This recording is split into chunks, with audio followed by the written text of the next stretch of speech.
मी स्वरूपसाठी ना भेंडीची भाजी बनवते.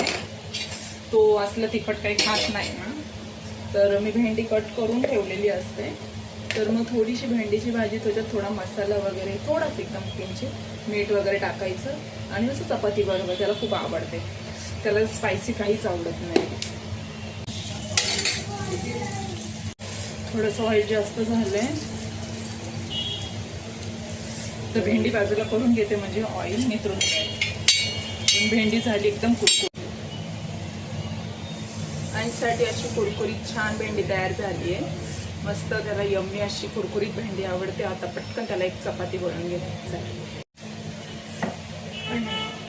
एक चपाती बनवून घेते पटकन अशी मस्त. पराठा